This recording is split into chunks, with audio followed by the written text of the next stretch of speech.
সালাম আলাইকুম ওয়া রাহমাতুল্লাহি ওয়া বারাকাতুহু। সম্মানিত ভাইরা, এই যে সামনে আমাদের ঈদুল আজহা, ঈদুল আজহা কোরবানি, কোরবানি যথা বকরায় আজকে মুসলমানগুলো এমন কার্যকলাপ হয়ে গেছে, হাজার হাজার টাকার সম্পত্তি রয়েছে, যাদের নিস্তার পরিমাণ সম্পত্তি আছে, যথা 7.5 তোলা স্বর্ণ এবং 52.5 তোলা রৌপ্যের মূল্য, তার আসবাবপত্র যেটা দরকারি, একটা চৌকি বা খাবার জন্য থালা ইত্যাদি বাদ দিয়ে যা অবশিষ্ট টাকা, অবশিষ্ট সম্পত্তি আলমারির ভিতরে শোকেসের ভিতরে আছে এবং সম্পত্তি আছে নেশার পরিমাণ, তার কোরবানি অবশ্যই অধিক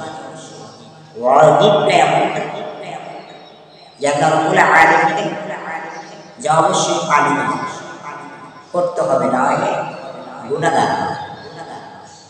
আজকে বর্তমান মুসলমানের যে প্রেক্ষাপট, আল্লাহ রাব্বুল আলামিন মুসলমানের জন্য কত সুন্দর নিয়ম সিস্টেম চালু করে দিয়েছে যে তুমি যদি একজন না পারো 7 জন মিলে করে কোরবানি দাও। তুমি যদি গরু না পারো একটা বকরি দুম্বা দাও, কারণ তোমাকে কোরবানি করতে হবে। যদি কোরবানি আমরা না করি তাহলে বড় গুণাগার হবে।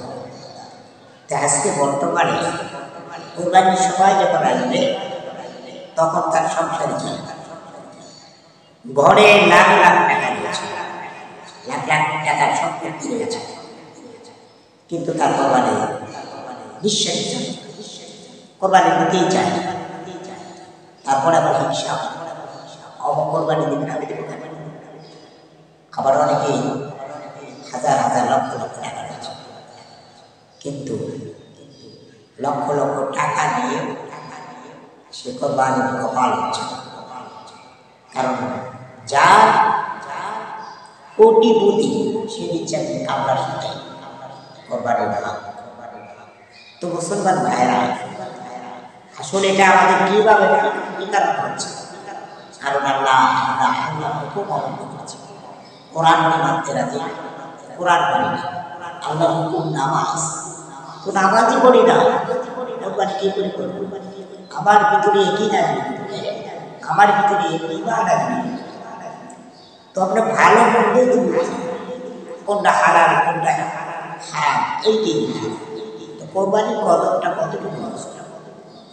যদি আমরা হালাল বুঝতাম, হারাম বুঝতাম, আল্লাহ তাআলা 5 ওয়াক্ত নামাজ পড়তাম, আমরা সমস্ত মেইনটেইন করতে পারতাম, জীবনকে যদি কোরআন অনুযায়ী চলে দিতে পারতাম, তাহলে বুঝতাম কোরবানির কত বড় জ্ঞান।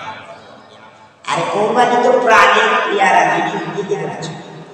হযরত ইব্রাহিম আলাইহিস সালামকে যখন আল্লাহ রাব্বুল আলামিন বললেন, ইব্রাহিম তোমার প্রাণের প্রিয় জিনিসটা কোরবানি দিতে, হযরত ইব্রাহিম আলাইহিস সালাম তিনি উট কোরবানি দিয়ে দিলেন।